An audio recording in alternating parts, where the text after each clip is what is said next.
നമ്മൾ അയൽ സംസ്ഥാനങ്ങളിലേക്ക് കുട്ടികൾ പഠിക്കാൻ പോകുന്നു. അപ്പോൾ അങ്ങനെ പോയ ഒരു കുട്ടിക്ക് സംഭവിച്ചത് എന്താണെന്ന് നമുക്ക് നോക്കാം. കർണാടകയിലെ മലയാളി നഴ്സിംഗ് വിദ്യാർത്ഥി അനാമികയുടെ മരണത്തിൽ ദയാനന്ദ സാഗർ കോളേജ് മാനേജ്മെന്റിനെതിരെ ആരോപണവുമായി കുടുംബം.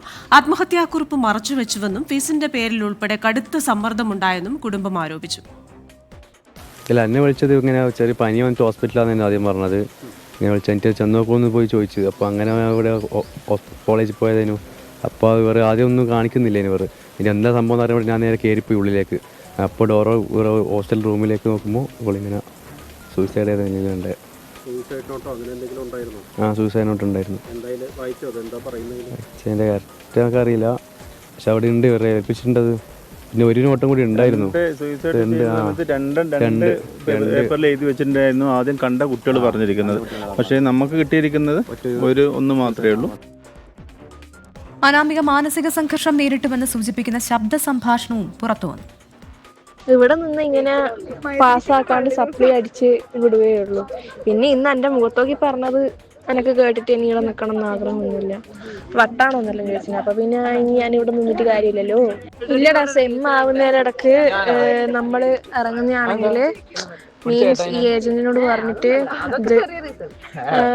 ഇത് പറയുന്നതാണെങ്കിൽ സർട്ടിഫിക്കറ്റ് കിട്ടുന്ന പറയുന്നു. അപ്പോൾ അങ്ങനെ എന്തെങ്കിലും നോക്കട്ടെ. ഇനി വേണ്ടി ഞാനിനി പഠിച്ചിട്ട് കാര്യമൊന്നുമില്ല, തലയിൽ കയറുന്നില്ല.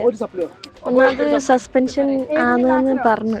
പേപ്പർ ഇട്ടിട്ടില്ല, ബട്ട് സസ്പെൻഷൻ ആണെന്ന് പറഞ്ഞു. മിക്കവാറും നാളെ എന്തെങ്കിലും പറയുമായിരിക്കും. മരണത്തിന് പിന്നിൽ കോളേജ് മാനേജ്മെന്റിന്റെ മാനസിക പീഡനമെന്ന് അനാമികയുടെ സഹപാഠികളും പറഞ്ഞ് രംഗത്തെത്തുന്നു.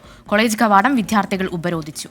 ഇപ്പം നമ്മൾ സെം എക്സാമിന് പാസ്സായാലും നമ്മൾ ഇന്റേണൽ എക്സാമിന് നമ്മളെ പൊട്ടിക്കും. അത് പറയുന്ന റീസൺസ് പറഞ്ഞാൽ അത്ര നമ്മൾ ടൗണിൽ നിന്ന് കണ്ടു, അതേപോലെ ഒരു ചെക്കൻ്റെ കൂടെ കണ്ടു, ഇങ്ങനെയൊക്കെ പറഞ്ഞിട്ടുള്ള റീസൺസിനാണ് ഇവർ ഈ പൊട്ടിക്കുന്നതെന്നൊക്കെ പറയുന്നത്. അത് നമ്മുടെ മുഖത്ത് നോക്കിയിട്ട് നമ്മുടെ ക്ലാസ് ടീച്ചർ തന്നെ പറഞ്ഞത്. ഒരു സെമ്മില് എക്സ്ട്രാ ഫീ വാങ്ങും. 7K വെച്ചിട്ട് 7000 രൂപയാണ് നമ്മൾ അടയ്ക്കേണ്ടത്. ഇപ്പോൾ ഒരു വർഷം 2 സെമ്മാണ് വന്നത്. ഇപ്പോൾ ഫസ്റ്റ് സെമ്മിലും സെക്കൻഡ് സെമ്മിലും ഏതെങ്കിലും ഒരു സബ്ജക്ട് പോയി കഴിഞ്ഞു കഴിഞ്ഞാൽ നമ്മൾ 1.5 ലക്ഷം രൂപ പിന്നെ അടയ്ക്കേണ്ടി വരും. ഇതാണ് ഇവർ പറയുന്നത്. വിഷയത്തിൽ കോളേജ് അധികൃതരുടെ പ്രതികരണവും ഇപ്പോൾ ലഭ്യമാണ്. അതിലേക്ക്. Meanwhile, to say about what we just now, what the students told us was that, like, they were informed because the parents were informed. She was very upset. And usually in the college, to maintain the discipline when students are absent for a long period, when they fail in the exams, or any untoward, incidents happen when discipline is not maintained, such things usually is informed to the parents. They call the parents as well as they send the mails also to the parents. And they inform over the phone, this is what about your child.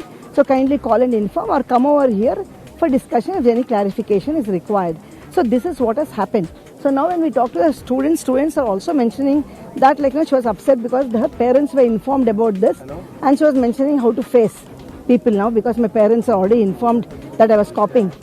This is the information I got from the students as of now also. അനാമികയുടെ മൃതദേഹം പോസ്റ്റ്മോർട്ടത്തിന് ശേഷം ബന്ധുക്കൾക്ക് വിട്ടു നൽകിയിട്ടുണ്ട്.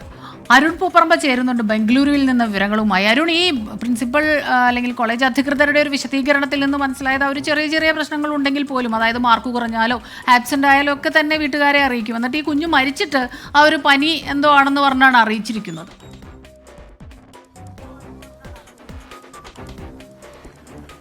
സ്മിത, ഇപ്പോഴും കോളേജിൽ വിദ്യാർത്ഥികളുടെ പ്രതിഷേധം തുടരുകയാണ്. ഞാനിപ്പോൾ ഉള്ളത് ദയാനന്ദ സാഗർ കോളേജിലാണ്. ഇവിടെ അല്പസമയം മുമ്പ് ഈ പ്രധാന കവാടം ഉപരോധിച്ചുകൊണ്ടുള്ള വിദ്യാർത്ഥികളുടെ പ്രതിഷേധം നടന്നിരുന്നു. ഇപ്പോഴും നമുക്ക് ദൃശ്യങ്ങൾ കാണാം.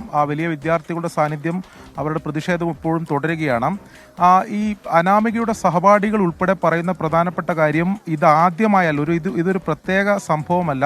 ഇതിനു മുമ്പും മലയാളി വിദ്യാർത്ഥികൾക്ക് നേരെ അവരെ ടാർഗറ്റ് ചെയ്തുകൊണ്ട് നിരന്തരമായ മാനസിക പീഡനവും അത്തരത്തിലുള്ള മെന്റൽ ടോർച്ചറിങ് ഉണ്ടായിട്ടുണ്ട് എന്നതാണ്. അത് പല കാരണങ്ങളാണ്. പരീക്ഷയുടെ പേരിൽ, മറ്റ് ഫീസിൻ്റെ പേരിൽ, മറ്റ് ഈ കോളേജിന് തന്നെ പുറത്തുള്ള മറ്റ് ചില കാര്യങ്ങൾ ചൂണ്ടിക്കാണിച്ചുകൊണ്ടുള്ള അത്തരം സമ്മർദ്ദങ്ങളും പീഡനങ്ങളും ഉണ്ടായിട്ടുണ്ട്. അതിൽ ഒടുവിലത്തെ ഒരു ഉദാഹരണം മാത്രമാണ് അനാമികയുടേത് എന്നതാണ് ഈ സഹപാഠികൾ പറയുന്നത്. മറ്റൊരു വിദ്യാർത്ഥി, അതായത് ഇവരുടെ ഇതേ 1ാം വർഷ വിദ്യാർത്ഥി ആത്മഹത്യക്ക് ശ്രമിക്കുകയും പിന്നീട് കോളേജിൽ നിന്ന് പഠനം നിർത്തി പോവേണ്ട സാഹചര്യം ഉൾപ്പെടെ ഉണ്ടായിട്ടുണ്ട് എന്ന ഗുരുതരമായിട്ടുള്ള ചില ആരോപണങ്ങൾ ഈ മലയാളി വിദ്യാർത്ഥികളും അതോടൊപ്പം തന്നെ മറ്റ് കന്നഡ വിദ്യാർത്ഥികൾ ഉൾപ്പെടെ നമ്മളിവിടെ സംസാരിക്കുമ്പോൾ നമുക്ക് അങ്ങനെയാണ് അവരുടെ ആരോപണം അങ്ങനെയാണ്.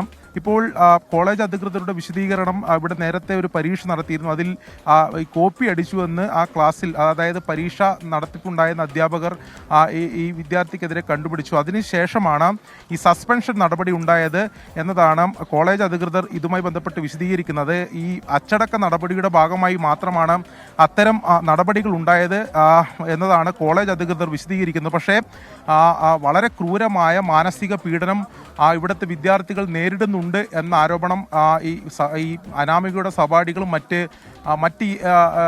രണ്ടാം വർഷവും മൂന്നാം വർഷവുമുള്ള മറ്റു വിദ്യാർത്ഥികളും ഉന്നയിക്കുന്നുണ്ട്. കുടുംബം ഇവിടെ എത്തി നേരത്തെ ഇവരുടെ അനാമികയുടെ സുഹൃത്തുക്കളും മറ്റ് വിദ്യാർത്ഥികളുമായി സംസാരിച്ച അവർക്ക് ലഭിച്ച വിവരമനുസരിച്ചാണ് അവർ പ്രതികരിക്കുകയും ചെയ്ത് അവർ നിയമ നടപടിയുമായി മുന്നോട്ട് പോകും എന്നതാണ് അറിയിച്ചിട്ടുള്ളത്. ഇപ്പോൾ ഇവിടെ പഠിപ്പ് മുടക്കിയാണ് വിദ്യാർത്ഥികൾ ക്ലാസ് മുറികളിൽ നിന്ന് ഇറങ്ങിയാണ്.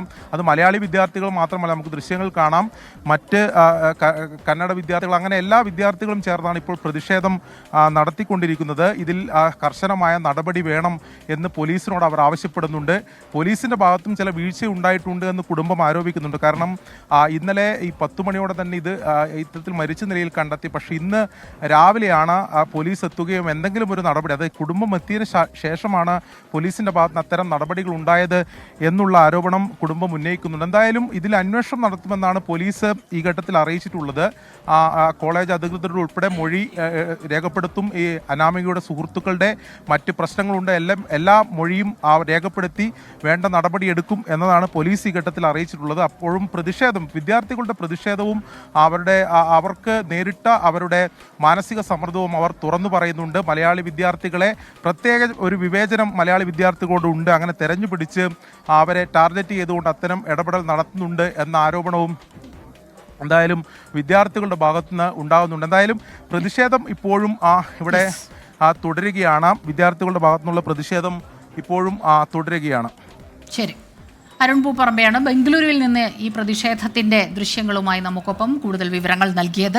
ഇപ്പോഴും എല്ലാ വിദ്യാർത്ഥികളും ബംഗളൂരുവിൽ നിന്നുള്ള അവിടുത്തെ തന്നെയുള്ള കുട്ടികളും എല്ലാം മലയാളി വിദ്യാർത്ഥികൾക്കൊപ്പം ചേർന്നിട്ടുണ്ട് ഈ വലിയ പ്രതിഷേധത്തിൽ. എന്താണ് നടന്നതെന്ന് കണ്ടുപിടിക്കണം, നടപടി ഉണ്ടാകണം കോളേജിന് നേരെ.